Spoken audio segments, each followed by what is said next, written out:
యేసుక్రీస్తుకి యోహాను గారు బాప్తిజం ఇస్తారనమాట. బాప్తిజం ఇచ్చిన తర్వాత పైనుంచి యేసు యేసు నా ప్రియకుమారుడు, ఇతని యందు నేను ఆనందించున్నాను అని పావురం రూపంలో ఆత్మ దిగి వచ్చి చెప్పుద్ది అనమాట. ఆత్మ దిగి వచ్చి చెప్పిన తర్వాత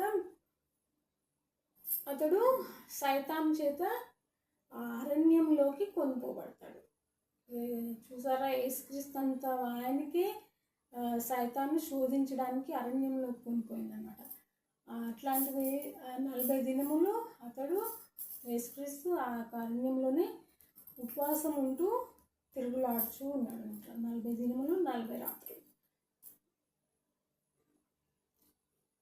అయితే యేసుక్రీస్తు గారు బాప్తిజం గురించి చెప్తుంటే నాకు నా బాప్తిజం గురించి గుర్తొచ్చింది అనమాట. నేను బాప్తిజం 2003వ సంవత్సరంలో జనవరి పెంతెకోస్ట్ కన్వెన్షన్స్లో తీసుకున్నాను అనమాట.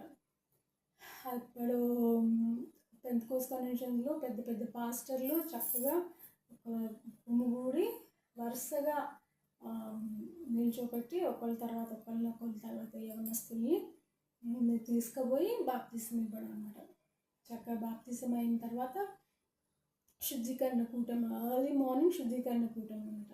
ఎవరికి చెప్పకుండా నేను శుద్ధీకరణ కూటంకి వెళ్ళిపోయాను. నెక్స్ట్ డే ఎర్లీ మార్నింగ్ మా మమ్మీ డాడీ వాళ్ళు ఎదుగుతూ ఉన్నారనమాట. తర్వాత నేను అక్కడ శుద్ధీకరణ కూటం అయిపోయిన తర్వాత వెళ్ళడానికి మా డాడీ వాళ్ళు అడుగుతున్నారు, అవి ఏటిల్లోరా చెప్పకుండా అని అంటే ఆ శుద్ధీకరణ కూటంకి వెళ్ళి వచ్చాను. ఎర్లీ మార్నింగ్ పెట్టారు అక్కడ, బాప్తిజం తీసుకున్న వాళ్ళకి స్పెషల్గా పెట్టారంటే అట్లా అయిందనమాట నా బాప్తిజము పెంతెకోస్ట్ చర్చ్లో జనవరి కన్వెన్షన్స్లో అనమాట.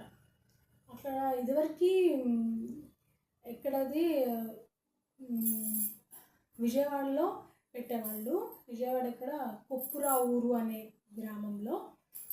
ఇప్పుడు అదే సేమ్ కన్వెన్షన్స్ మల్లెవల్లికి మార్చారనమాట, జనవరిలో పెట్టే కన్వెన్షన్స్. అయితే అలాగే నేను చక్కగా పెంతెకోస్ట్ చర్చ్లోనే బాప్తిజం తీసుకుంటూ దేవుడు నాకు సహాయం చేశాడు 2003వ సంవత్సరంలో. అయితే తర్వాత యేసుక్రీస్తు వారు 40 దినములు 40 రాత్రులు శోధింపబడడానికి సైతాన్ ద్వారా తోడుకొని పోబడిన తర్వాత అరణ్యంలో అక్కడ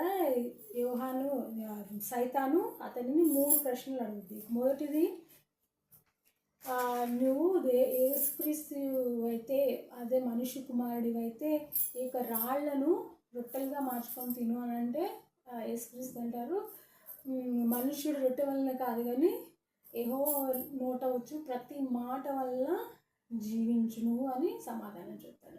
మళ్ళీ సైతాను రెండోసారి అంటాడు, నువ్వు నా కాళ్ళకి మొక్కితే ఇక్కడ ప్రదేశంలో కనిపిస్తున్న అన్నీ నీకు ఇచ్చేస్తాను అని అంటే అప్పుడేమంటాడు, సాతానా పొమ్ము, ప్రభు అయిన నీ దేవునికి మొక్కి ఆయనను మాత్రమే సేవింపగలను రాయబడి ఉన్నది కదా అని అంటాడు. ఇంకో 3వ ప్రశ్న ఏంటంటే, పరిశుద్ధ పట్టణంలోకి ఆయన తీసుకొని పోయి దేవాలయ శిఖరంలో ఆయన నిలబెట్టి నీవు దేవుని కుమారుడైన అయితే క్రిందికి దుముకుము, ఆయన నిన్ను గూర్చి తన దూతలకు ఆజ్ఞాపించును, నీ పాదం ఎప్పుడైనాను రాతికి తగలకుండా వారు నిన్ను చేతులతో ఎత్తుకొందురు అని రాయబడి ఉన్నదని ఆయనతో చెప్పిన. అందుకు యేసు ప్రభు అయిన నీ దేవుని నీవు శోధింపవలదని మరి ఒక చోట రాయబడి ఉన్నది అని వానితో చెప్పాను. అంతటా అపవాది ఆయనను విడిచిపోయాను. అలాగూ అపవాది అయితే విడిచి వెళ్ళాడు, కానీ యేసుక్రీస్తు ఇంకా 40 దినాలు ఆ అరణ్యంలోనే ఉపవాసం ఉంటూ తిరుగులాడుచూ ఉన్నాడనమాట. అలాగూ లెంట్ డేస్, ఈ యొక్క 40 days concept of fasting by Jesus Christ in wilderness basis form అయింది. చాలామంది క్రిస్టియన్స్ ఫాలో అవుతారు.